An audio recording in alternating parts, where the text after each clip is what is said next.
We are representing Sciences Tech Limited today. Sciences Tech Limited is a 26-year-old company established in 1998. Earlier it was known as ADCC InfoCAD.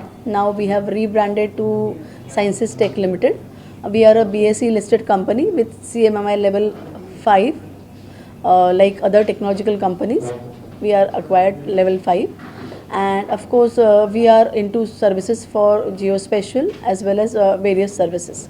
I am representing today for the product division. We are technological partners, especially for Autodesk and other technology companies like Bentley, Ansys, ESRI.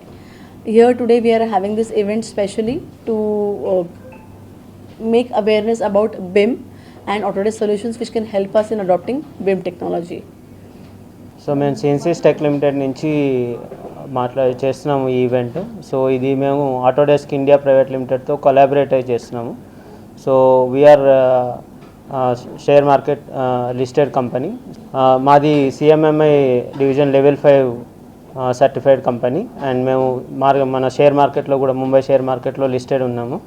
So మేము GIS టెక్నాలజీలో first services start చేసాము 1998లో ADCC Infocad అనే పేరుతోను.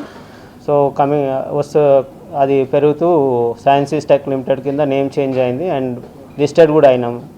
And ఏదైతే చెప్పాను GIS technology and product division మేము టైఅప్లో ఉన్నాము బెంట్లీతో, యాన్సిస్తో and ఆటోడెస్క్తో కూడా. అండ్ ఇంకో 2 ప్రొడక్ట్స్ ఉన్నాయి.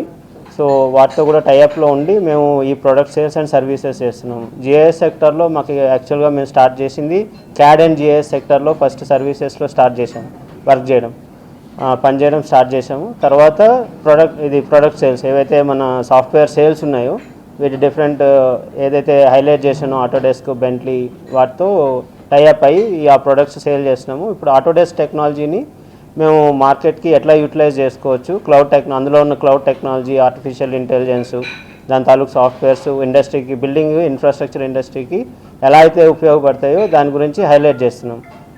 సో దీనికి గవర్నమెంట్ నుంచి, కమర్షియల్ నుంచి మనకి యూజర్స్ అండ్ వాళ్ళ కంపెనీస్ వాళ్ళు వస్తున్నారు.